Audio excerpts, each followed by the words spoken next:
Hello বন্ধুরা, আজকে একটা নতুন ভিডিও নিয়ে এসেছি। আজকে বড়ি দিয়ে, বেগুন দিয়ে আর আলু দিয়ে একটু পালং শাক করবো।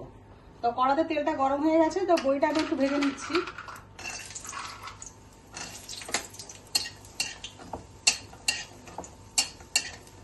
লাল লাল করে ভাজা হয়ে গেলে এটাকে তুলে দেবো।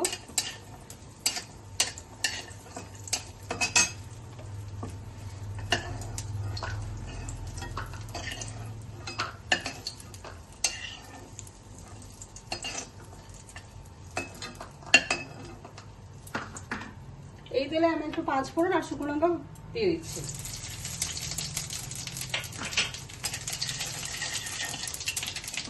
একটু আদা বেটে রেখেছি, আদা কুচিটাও দিয়ে দিলাম।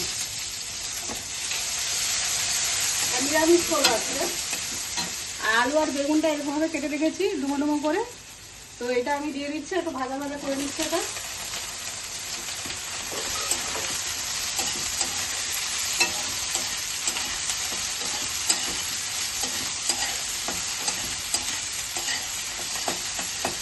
একটু স্বাদ মতো নুন দিয়ে দিচ্ছি।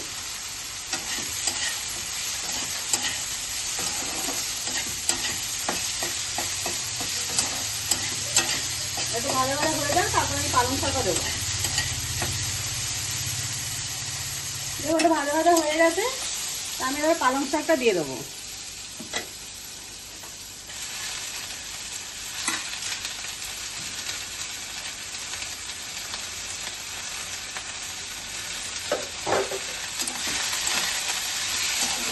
নুনটা আমি আগে দিয়ে রেখেছিলাম, তাই নুনটা আর দেবো না। পরে যদি লাগে স্বাদ মতো তখন আমি নুন দেবো।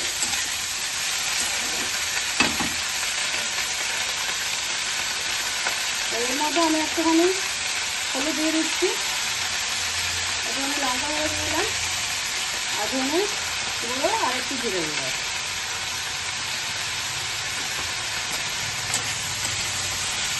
এবার একটু নাড়িয়ে চাড়ে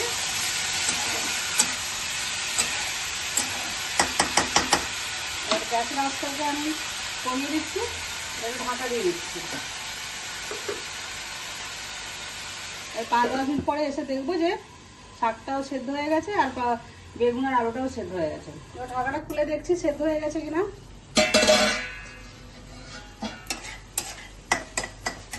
একটু হয়ে গেছে সেদ্ধটা।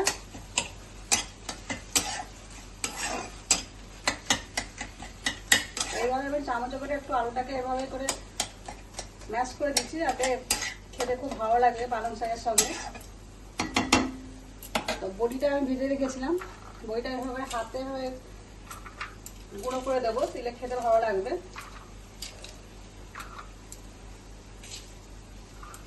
আর একটু স্বাদ মতো চিনি রেখেছি, ওটা দিয়ে দিচ্ছি। গ্যাসের আঁচটা বাড়িয়ে দিয়েছে একটু, তো ভালো করে বড়িটা এর সঙ্গে মিশে যায়।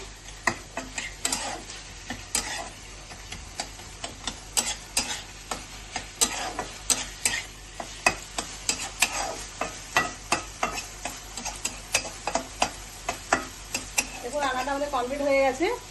তো আমরা এটা গরম ভাতেও খেতে পারেন বা লুচি পরোটার সঙ্গেও খেতে পারেন। তো এই জন্য নিরামিষ করেছি। নিরামিষ দিনে এভাবে রান্না করে একবার দেখবেন, যদি ভালো লেগে রেসিপিটা তো লাইক করবেন, শেয়ার করবেন আর কমেন্ট করবেন।